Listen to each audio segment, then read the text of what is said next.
Ito po ay labanan ng dalawang kupunan na kung saan parehong may kartadang 5-3. Ang Changwon LG Shakers nga po laban sa Anyang Red Busters. At dito po magaganap ang laban sa home court ng Anyang Red Busters. Ito po ay napanalunan ng Anyang sa score na 85 at 71 naman yung Changwon. Dito nga po ay 18 points ang ating kabayan na si Rins Bando. 7 rebounds at saka 2 blocks po. Wala pa rin po si Spillman, mga kabasketball. Matatandaan nga po na itong si Maxwell ay malapit na po mag-expire ang kontrata, pero napapabalitang marami pong gustong kumuha nito. At si Spillman naman ay yung sumubra taba, kaya pinapapayat muna ito ng management. Hindi natin malaman, baka malapit na po siguro makabalik po siya, mga kabasketball. Laban na ito guys ng dalawang Pinoy import na kung saan ay nagkaroon nga ng showtime sa kanilang pagpapalitan ng mga dakdak. At labanan din ito ng dalawang teams na may parehong karta na 5-3. Na parang halos kasabay lang ng NBA yung start ng liga na to. Kaya nag-flex na dito si Kabayan eh. Gigil na siya.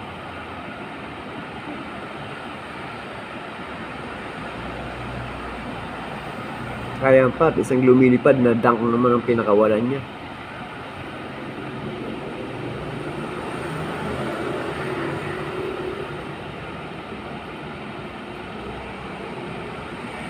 Ayun, grabe rebound oh. Kaya nga naman tuwan-tuwa yung mga Koreana sa kanya. Grabe yung alley-oop dunk dito, yun no. Parang NBA player. Muntik naman ma-posterize dito ni isa pang Pinoy import ang gustong lumakdak na si Gutang. Muntik yung ma-posterize ang import, kaya ayun, bumilib sa talon niya, lakas ng talon. Usually napakitang gilis dito at gumawa rin ito ng score. Isa pang simpleng floater na naman ang ginawa ni Kabayang Renz.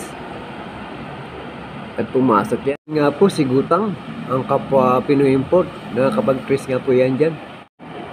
At magkabantayan ba itong dalawang magkababayan? Yung mga Pinoy imports. Depensa ni Gutang kay Lakay. Naiwanan. Gantiyan lang sila.